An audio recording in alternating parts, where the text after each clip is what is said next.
Ni txakolintzen hasi nintzen 18 urtegaz. Eititek itiaban txakoline, da nik usien aban urte bate mandu pikie. Da zuzten, nauk esango zuzela nintzen dan. Da naure esanen ganera, inoizu. Da hola txik izan zan. Los que nos incorporamos ahora al sector tenemos la ventaja de que el Bizkaiko Txakolina está muy bien visto, ¿no? Y tiene un prestigio importantísimo en los consumidores, en la gente joven, y tiene una gran aceptación, ¿no? En ese aspecto yo creo que tenemos una gran ventaja sobre vosotros, ¿no? Sobre hace 25 años.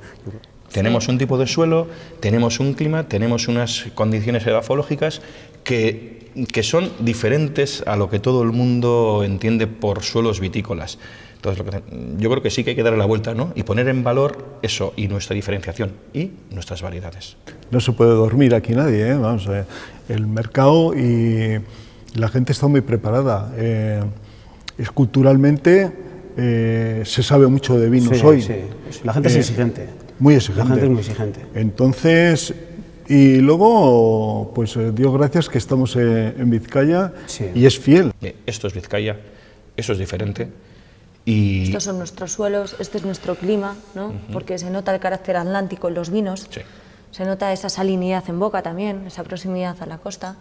Entonces, un poco expresar nuestro paisaje dentro de una botella, ¿no? Que cuando la gente beba el Txakoli, pues que tengamos el paisaje ahí. Haciendo lo Calidad, mejor. haciendo lo mejor, sí, totalmente. Importanteena da, atzetik atozenak ikustea zelako lana indozuen aurrekoak. Azkenan erreza da esatea, bai soloan lanitea eta upeltegian lanitea eta gainera enpresa txikietan dana gestio. Danen bidea, no, berak. Hori ikustea, Bai. Pozgarria. Pozgarria da, bai.